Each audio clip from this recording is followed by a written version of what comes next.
여러분들 신용카드와 체크카드 쓰는 거 어떻게 하면 잘할 수 있을지 혹시 알고 계십니까? 공제를 그냥 무조건 다 해주는 건 아닙니다. 얼마까지? 여기 중요하죠.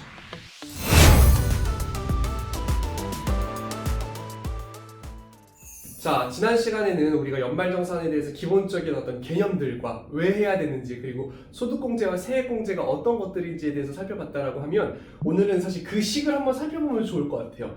일단 여러분들이 벌어들이신 이제 세전, 근로소득이라는 게 있으시겠죠. 거기서 공제되는 것들 다 뺍니다. 뭐 근로소득공제, 부양가족공제, 소득공제 이런 것들 다 우리가 홈택스에서 알아서 해주는 부분들이죠. 다만 이제 먼저 챙겨야 될 부분들은 또 챙겨야 될 텐데, 그리고 그 소득공제를 우리가 배웠었던 것들 잘 하시고요. 그 다음에 이제 과세표준이 나오면 그 과세표준에다가 기본세율을 곱해서 산출세액이 나오는 거고, 여기다가 지난번에 말씀을 드렸던 어떤 거? 그렇죠. 세액공제.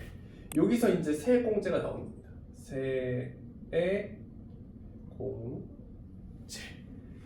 결국에 신경 써야 되는 거, 요 세액공제와 소득공제 신경을 써야 된다라고 말씀을 드렸었고, 그런 것들에 대해서 이제 본 강의나 상담 때 제가 많이 말씀을 드리고 있는데, 이 소득공제 항목들이 사실 여러 가지가 있지만 기본적으로 우리가 신경 쓰면 좋을 것들이 뭐가 있습니까? 그쵸? 신용카드와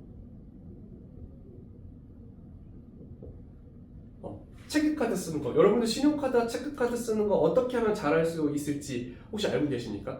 몇 퍼센트까지 써야 된다, 몇 퍼센트 공제된다, 사실 그런 것들은 알고 계시겠지만, 내 급여가 얼마이고 어떤 상태에서 어떻게 쓰는지 좋은 법에 대한 것들은 제가 또 알려드릴 수 있습니다. 그러니까 일단 기본적으로 신용카드는 우리가 뭐라고 알고 있죠? 15% 공제가 된다라고 알고 있고, 체크카드는 30% 공제가 된다라고 알고 있어요. 이거 체크카드 말고 또 뭐 있습니까? 그쵸, 현금 영수증. 이렇게 될 수 있는데, 일단 요식 파악하셨고 요 내용 파악했으니까 좀 내용을 지워보고 한번 숫자를 써보면서 제가 예시를 들어드리도록 하겠습니다. 기본적으로 연봉이 4천이신 분의 예시를 한번 들어드리도록 하겠습니다. 자, 연봉이 4천만 원이세요. 자, 근데 여러분, 연봉의 25%까지는 이 소비에 대한 이 소득공제가 인정이 안 됩니다. 그러니까 만약에 4천만 원을 버시는데 내가 1,000만 원을 썼다 1년에, 그럼 안 된다는 거죠. 그럼 예를 들어서 1,100만 원을 썼어요. 1,100만 원을 썼으면 이 1,100만 원 쓴 거에 대해서 다 공제를 해주느냐? 아닙니다. 그게 아니라 초과된 부분 얼마죠? 그렇죠.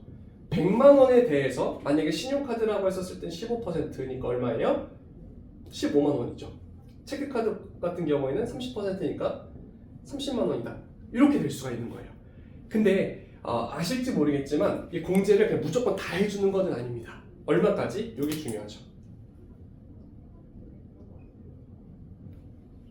300만 원까지 해준다는 거. 그러면은 물론 많이 쓰는 게 연말정산에 도움이 된다는 얘기 많이 들어보셨을 텐데, 그러면 우리나라 부자들, 돈 많이 쓰는 사람들만 좋게요? 그건 아니겠죠. 그래서 한도가 존재를 하니까 어떻게 그러면 신용카드, 체크카드를 현명하게 쓰면 좋을지에 대해서 한번 알아보도록 할 텐데요.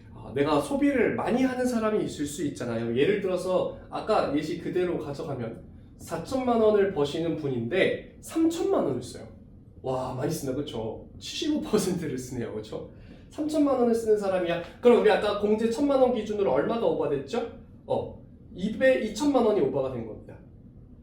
근데 여러분, 이럴 경우에는요, 체크카드를 굳이 사실 쓰실 필요가 없습니다. 왜냐면 이게 오버된 거기 때문에 어떻게 됩니까?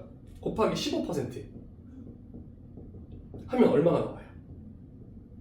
300이 되죠. 한도가 꽉 차네요. 그렇죠.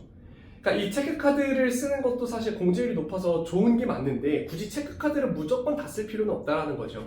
신용카드를 쓰면 부가적인 혜택이 뭐가 있습니까? 부가 혜택.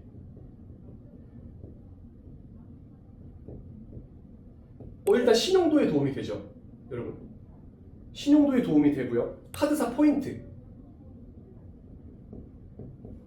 여러 카드사 포인트 혜택을 통해서 놀러 갈 때라든지 할인을 받는다라든지 그런 것들도 있기 때문에, 사실 우리가 카드를 무조건 이쁜 카드 이런 거 만드는 것도 좋을 수 있겠지만 혜택이 좋은 것들을 골라서 하시는 것도 되게 좋거든요.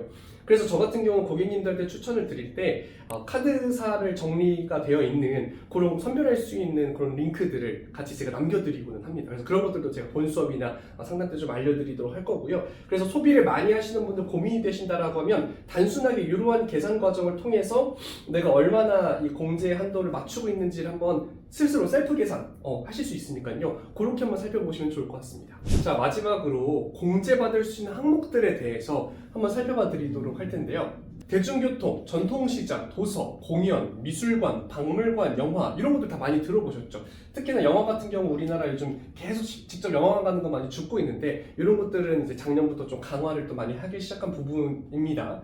그리고 이제 신용카드에서 제외되는 항목들이 있습니다. 이거는 진짜 내용이 많아서 제가 자료 화면으로 조금 더 디테일한 사항들도 있어서 올려드릴 건데요.